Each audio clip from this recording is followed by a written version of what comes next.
Today we got something special for you. We're gonna be doing repair on the gutter machine. This is not my machine. A customer brought it to me.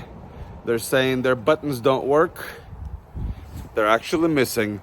So let's see if we can get some new buttons installed. And I guess we'll call this video gutter repair or electrical components replacement, something like that. But anyway, we can do it all: maintenance, alignment, and fix some buttons. Let's get to work. So before we get started, I want to make sure I have my tools.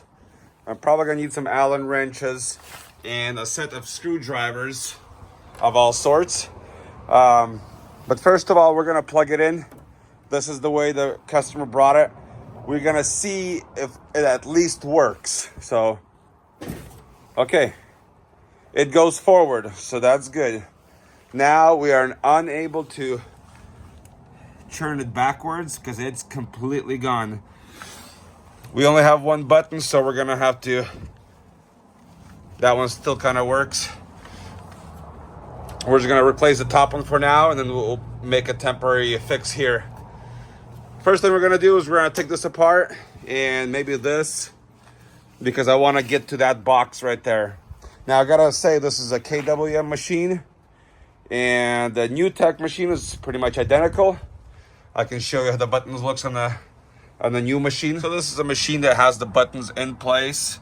You can see where you can turn it reverse, forward. Now these buttons are a 2-position button. So if you're looking online for a replacement, it has to be 2-position. Otherwise it'll get confusing.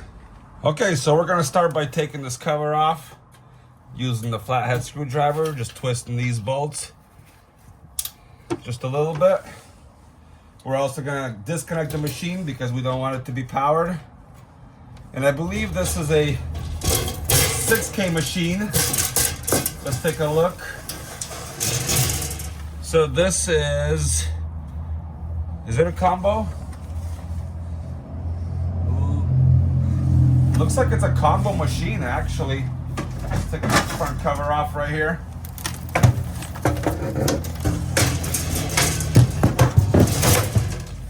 So yes, this one is adjustable.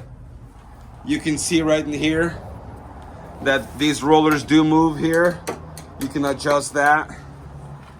You can have a 5/6 adjustment here, and then this roller moves here.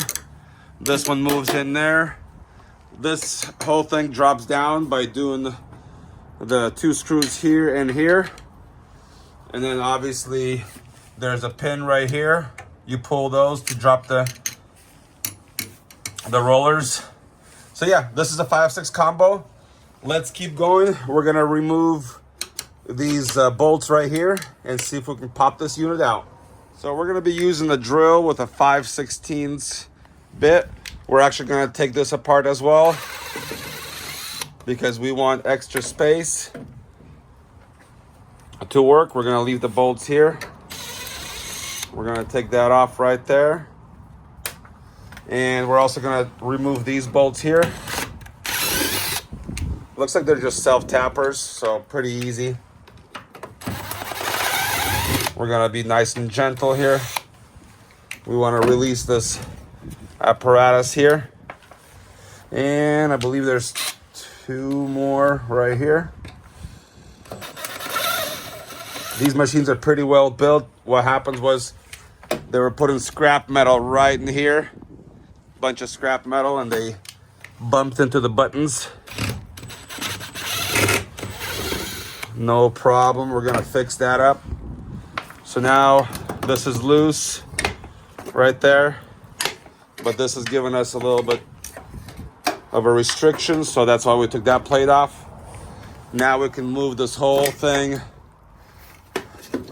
out right there. Now we have access to this box.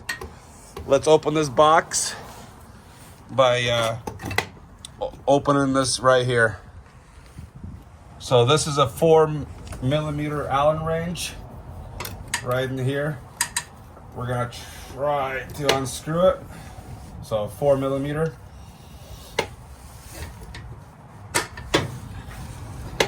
Here we go. There we go. We're gonna take that off. We're gonna see what is inside. We're gonna save all these washers and dryers.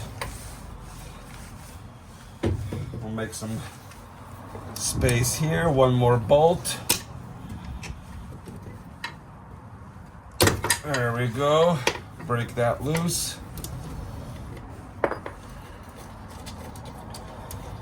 And we should have access to the control panel. Okay, there's 2 more screws right here at the bottom. We're gonna unscrew those as well.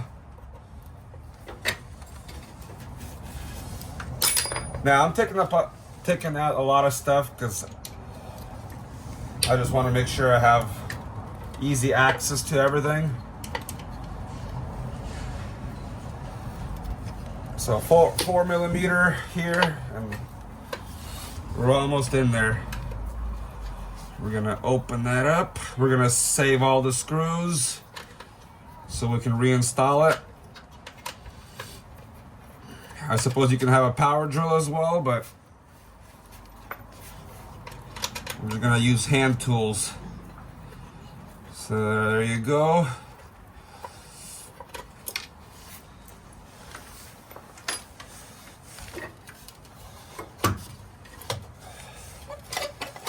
And we are in. So technically, yeah, it's nice that we took the whole thing off because now we can move this out. So what we're after is getting this upper button replaced right here. We're gonna take a picture so we remember where all the wires go, and we're gonna install the new button. Let me take this apart and slide a new one. So I'm not really sure how to take this off. So I basically just used a vice grip and I just kind of yanked this down. So now, let's see what we got here. I don't know if it's just glue or what this stuff is. Let's see if this will pop off now. I'm gonna use a screwdriver. There we go. Kind of gently. There we go. All right, pop that off. So this is basically just like a little sleeve insert. Now, our button is a little bit different, so I might have to cut this out a little bit bigger so I can fit my button through here, because I don't want to take this apart. So I'm gonna have to drill this out just a little bit more, but we got this out. Let's go ahead and replace the wires real quick. We're gonna use a little screwdriver right in here to disconnect it. And that's where my tools come in handy. We're gonna use a little small screwdriver like so. I gotta get even smaller one. Wow. Okay, so we're just gonna go ahead and disconnect this gray. Set that aside. Yellow at the top. So I was able to get a little screwdriver from my setup. So that's really nice. So that. And one more right here. Looks like we got all the purples here. And then we have a jumper connection right there, which we will reinstall.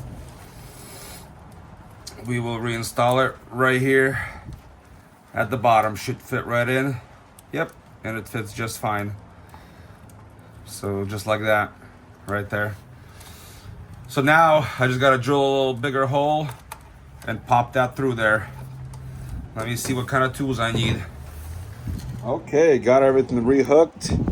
Kind of secured everything. Because I made a larger hole, I had to make like a little, U-shape lock nut. Use the grinder. So now I can go forward, reverse. I think when these come in, the button's separate. The one I had laying around was already installed. Because I think you push it through and then you snap it on. So that's why I had to drill a bigger hole.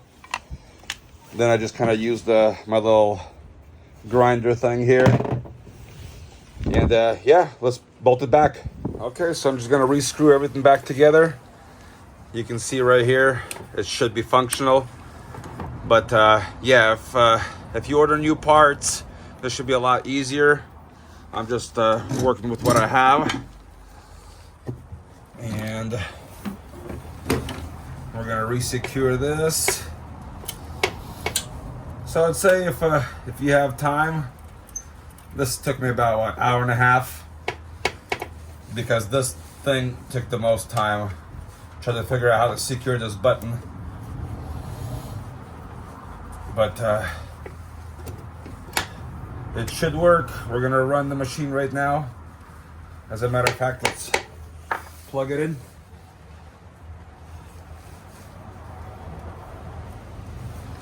And they didn't have reverse before, so let's see if that, yes, it works. Forward, reverse. We are good to go. So I'll put 2 screws right here so they can have a ability to twist that for the jog mode. But let's go ahead and finish securing this. We're gonna bolt that back in.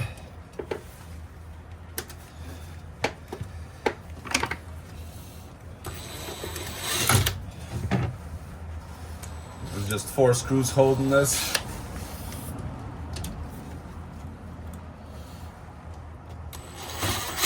So yeah, just be careful when you put in scrap metal, because you don't want to bash your machine and not be able to use it.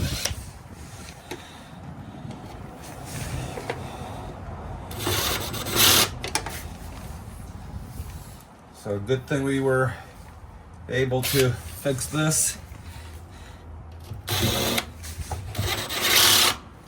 There we go. All done. Nice and secure. So right in here, I just installed 2 little screws to kind of be able to grab forward, reverse. That's working fantastic. So everything's working. Let's bolt it back together for the side panel, cover this up, and call the customer. Now, this little button right here was completely destroyed, and we were able to fix it with a new one. We are set. Thanks for watching, and hopefully this helps you fix a machine. Don't be afraid. It's just a couple screws here and here, but definitely didn't have the right set of parts, but made it work. Thanks for watching. God bless.